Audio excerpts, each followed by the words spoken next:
আমার মনে হয় আমার এই কবিতাটি বাংলাদেশের যত শ্রেণীর, যত ধর্মের, যত গোষ্ঠীর মানুষ বসবাস করে সবাইকে এই কবিতাটি হৃদয়ের মধ্যে ধারণ করা উচিত।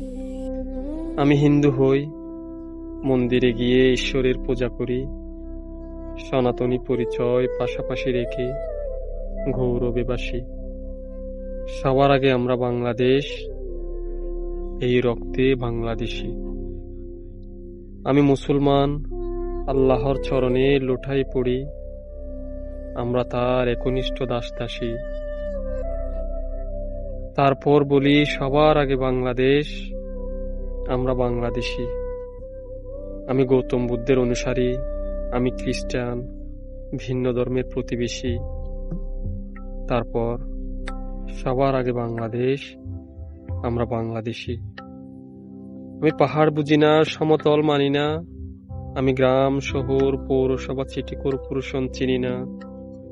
এই বাংলায় মাথা গুজার ঠাই, ভূখণ্ডের অধিবাসী। সবার আগে বাংলাদেশ, আমি বাংলাদেশী। আমি চাকমা, আমি মারমা, গারো, সাঁওতাল, খাসি, আমি তঞ্জাঙ্গা, আমি ত্রিপুরা মোরং, আমি পাহাড় সমতলের স্বতন্ত্র অধিবাসী। তারপর সবার আগে বাংলাদেশ, আমরা বাংলাদেশী। আমি কৃষক, আমি শ্রমিক, আমি রেমিটেন্স যোদ্ধা, আমি ডাক্তার, আমি উকিল, আমি এদেশের নাগরিক। আমি অভিজাত সাধারণ বুঝি না, বিভাজন মানি না। এদেশ আমার, এই মাটিতে আমার খবর দিক।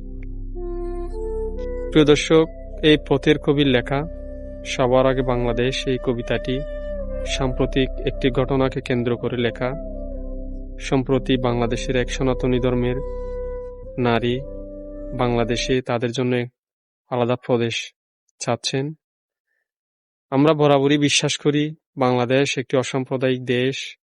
এই দেশে যুগ যুগ ধরে হিন্দু, খ্রিস্টান, বৌদ্ধ কিংবা অন্যান্য ধর্ম কিংবা পাহাড় সমতলের সকল শ্রেণীর মানুষ শান্তিতে বসবাস করে, এবং আমরা এটাও বিশ্বাস করি অদূর ভবিষ্যতে আমরা এই ধারা বজায় রাখব।